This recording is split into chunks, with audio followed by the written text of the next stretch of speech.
ज्या देवघरात महादेवाची पिंड ठेवलेली असते किंवा शिवपिंडीची पूजा केली जाते त्यांनी हा व्हिडिओ नक्की पहा. श्री स्वामी समर्थ. स्वामी महाराज तुमच्या सर्व चांगल्या इच्छा पूर्ण करोत ही स्वामींच्या चरणी प्रार्थना करते आणि आजच्या या नवीन व्हिडिओला सुरुवात करते. देवतांमध्ये जर कोणाला सर्व दयाळू मानले जाते तर ते भगवान शिवशंकर आहेत. कोणी जर चूक केली तर त्यांच्यासोबत जास्त रागही कोणाला येत नाही. तर भगवान शिवशंकर इतके निष्पाप आहेत, इतके भोळे आहेत, जे श्रद्धेने जर फक्त एक तांबे पाण्यासाठी आपण त्यांना अर्पण केलं तर त्यांनी भक्तांच्या हाकेला जाऊन येतात. घरामध्ये महादेवाची पिंड ठेवताना जवळजवळ प्रत्येकाच्या घरामध्ये बघा शिवलिंग असतं आणि शक्तिभावाने भक्तिभावाने प्रत्येक भक्त महादेवाची पूजा करत असतो. पण म्हणजे पिंड देवघरामध्ये ठेवता निधी कशी ठेवावी, कोणत्या दिशेला ठेवावी, त्याचबरोबर जर तुम्ही पायरीनुसार देवांची मांडणी करत असाल तर कोणत्या पायरीवरती कोणत्या जागी आपल्या महादेवांची पिंड ठेवायची, याचबरोबर सेवा करावी, कोणत्या चुका टाळाव्यात, शिवलिंग आपल्या घरात असेल तर कोणत्या नियमांचे पालन करावे, अशा बरीच अशी माहिती या व्हिडिओमध्ये आज मी तुम्हाला देणार आहे. महादेवाची पिंड आपण घरामध्ये ठेवावी की नाही, ठेवावी किंवा का ठेवू नये, याबद्दलची सर्व माहिती आपण या आजच्या व्हिडिओमध्ये पाहणार आहोत. त्यामुळे हा व्हिडिओ स्किप न करता शेवटपर्यंत नक्की पहा. चॅनलवरती नवीन असाल तर सबस्क्राईब करा. त्याचबरोबर कमेंटमध्ये ओम नमः शिवाय लिहायला अजिबात विसरू नका, जेणेकरून शिवशंकरांची तुमच्या कुटुंबावरती मुलांवरती भरभरून कृपा होईल. आपण गृहस्थ माणसाने आपल्या घरामध्ये देवघरामध्ये शिवलिंग ठेवावं, पण ते आपल्या अंगठ्यापेक्षा मोठे असू नये. इंचामध्ये सांगायचं झालं तर 2.5 ते 3 इंचापेक्षा मोठे शिवलिंग जे आहे तर ते आपल्याला देवघरामध्ये ठेवू नये. देवघरामध्ये किंवा घरामध्ये भगवान शिवशंकरांचा फोटो किंवा मूर्ती कधीही ठेवू नये. कारण भगवान शिवशंकरांचा फोटो किंवा मूर्तीची असते तर ती स्मशानामध्ये ठेवली जाते. म्हणून घरामध्ये शिवभक्त शिवलिंग ठेवावे, फक्त शिवलिंग ठेवावे. जर तुम्हाला फोटो ठेवायचा असेल तर भगवान शिवशंकरांचा फोटो जो असतो ना तर तो त्यांच्या संपूर्ण कुटुंबासह, जसं की भगवान शिवशंकर, माता पार्वती, कार्तिकी, श्री गणेश असे असलेला फोटो जो आहे तर तो आपल्या घरामध्ये ठेवू शकता. पण फक्त महादेवांचा फोटो आहे तर तो ठेवायचा नाही. बरेच जण काय करतात की त्यांच्या तुळशीच्या कुंडीमध्ये किंवा तुळशीच्या वृंदावनावरती शिवलिंग ठेवतात, पण चुकूनही तुळशीच्या वृंदावनामध्ये किंवा तुळशीमध्ये कुंडीमध्ये शिवलिंग ठेवणे आपण बऱ्याच ठिकाणी बघतो किंवा तुळशीच्या कुंडीत देव ठेवतो. महादेव नसून शालिग्राम ठेवलेलं असतात. म्हणून तुम्ही चुकूनही, तुम्हाला माहीत नसेल तर तुम्ही तुळशीच्या कुंडीत शिवलिंग ठेवलेले ते काढून घ्या आणि तुळशीच्या कुंडीमध्ये शालिग्राम जे असतात तर ते नक्की ठेवा. आणि दररोज तुळशीला पाणी घालताना, तुळशीची पूजा करताना शालिग्रामची सुद्धा पूजा करायला विसरू नका. जेव्हा देवघरामध्ये आपण महादेवाची पिंड ठेवतो त्यावरती नाग नसावा. नागविरहित शिवलिंग जे असतं तर ते आपण आपल्या घरामध्ये ठेवावं. त्याचबरोबर नंदी महाराजसुद्धा आपल्या देवघरामध्ये ठेवू नये. देवघरात ठेवताना फक्त शिवलिंग ठेवावे. त्याचबरोबर नागदेवता असू नये. नंदी महाराजसुद्धा आपल्या देवघरामध्ये ठेवू नये. नंदी महाराज उंचीची जागा असते ना तर ती महादेवांच्या मंदिरामध्ये तिथे बाहेर असते त्यांची जागा. त्याचबरोबर आपल्या देवघरामध्ये नंदी हे ठेवायचे नसतात. महादेवाची पिंड ही न्यायप्रिय, लोकप्रिय असते असं सांगितलं जातं. त्यामुळे एकापेक्षा अधिक शिवलिंगाचे असतात तर ते आपल्या देवघरामध्ये कधीही ठेवू नये. यामुळे वास्तुदोष निर्माण होऊ शकतो. वेगवेगळ्या प्रकारे समस्या आपल्या संसारात, आपल्या घरात शिवलिंग जर असेल तर आपल्या घराच्या देवघरामध्ये ठेवलेलं असेल तर ते प्रत्येक सोमवारी, प्रदोष असेल, महाशिवरात्र असेल किंवा महिन्याचा प्रत्येक सोमवार असेल, शिवरात्र असेल, तेव्हा शिवलिंगावरती आवर्जून दूध अभिषेक करावा. तुम्हाला माहीत आहे की शिवलिंगावरती दूध अर्पण केलं जातं. दूध वाहण्याची परंपरा आहे. नंतर ती सागर मंथन अशा संबंधित आहे. पौराणिक कथेनुसार सागर मंथनातून सर्वप्रथम विष निघाले. त्या विषाच्या दाहक सर्व देवता दाखवले. सर्व देवता आणि दैन्य यांनी पळून जाण्याचा प्रयत्न केला आणि सर्वांनी भगवान शंकराकडे प्रार्थना केली. भगवान शंकरांनी ते विष हातावर ठेवून आणि विषप्राण केलं, पण त्यांनी ते विष कंठाळाखाली जाऊ दिलं नाही, कंठाखाली. त्यामुळे त्यांना कंठ निळा झाला. त्यांचा कंठ निळा पडला आणि त्यांना निळकंठ म्हणून ओळखले जाऊ लागले. या विषयाचा प्रभाव भगवान शिवशंकर आणि त्यांच्या जठरांमधील देवी गंगावर होऊ लागला.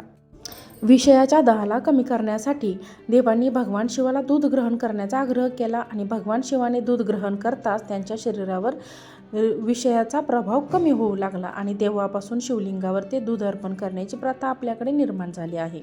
आता देवघरामध्ये तुम्ही पायरीनुसार देवांची मांडणी करत असाल तर पहिली पायरी जी असते तर तिथे तुम्ही ज्या गुरूंची सेवा करता, जसं की तुम्ही स्वामींची सेवा करत असाल तर स्वामींचा फोटो ठेवायचा, तर त्यांची सेवा करत असाल त्या दत्ताची सेवा करत असाल, गजानन महाराजांची सेवा करत असाल, दत्त महाराजांची करत असाल, गजानन महाराजांचा फोटो असेल, मूर्ती असेल, दुसऱ्या पायरीवरती कुलदेवी असेल, कुलदेवता असेल यांचे टाक ठेवावे.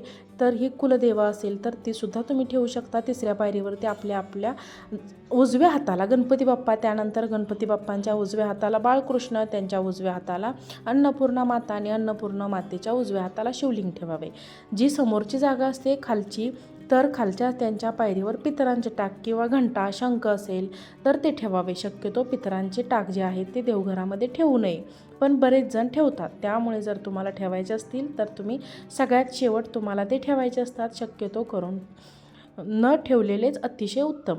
आता देवघरामध्ये ज्यावेळेस आपण देवता शिवलिंग ठेवतो त्यावेळेस जलाधारी जे असते तर ते पाणी टाकल्यानंतर जिथून पाणी जातं त्या जलाधारीनं म्हटलं जातं तरी जगातील उत्तरेकडे येईल. अशा प्रकारे शिवलिंग देवघरात ठेवावे.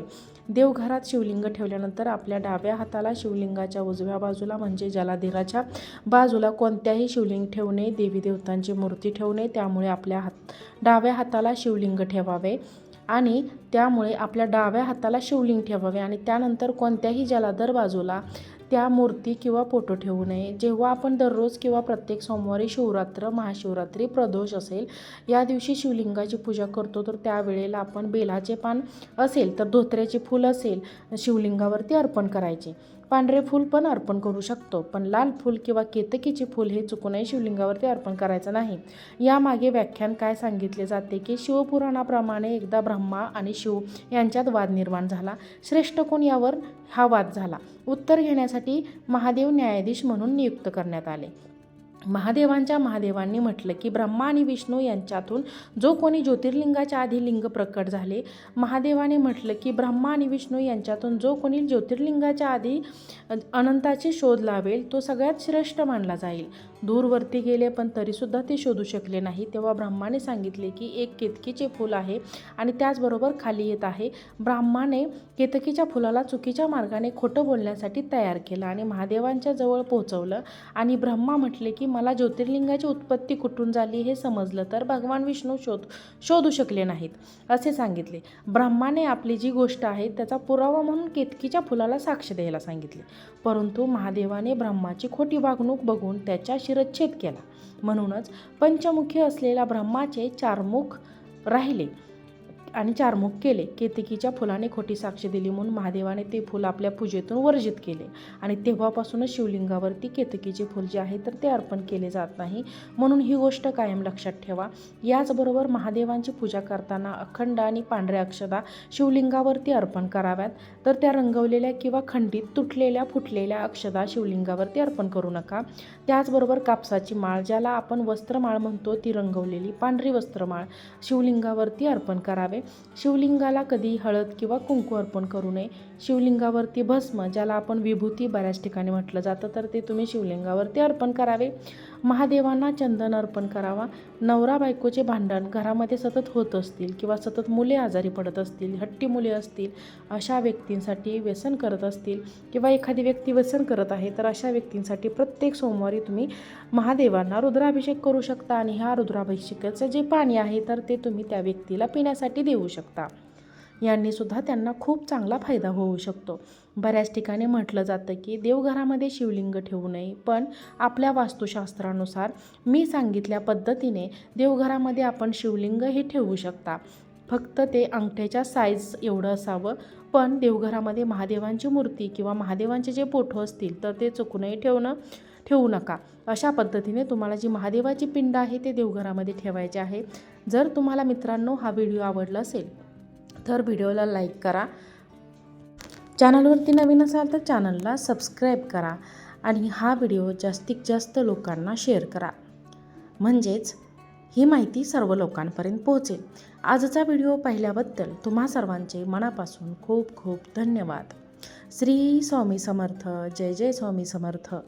कमेंटमध्ये ओम नमः शिवाय लिहायला अजिबात विसरू नका. ओम नमः शिवाय.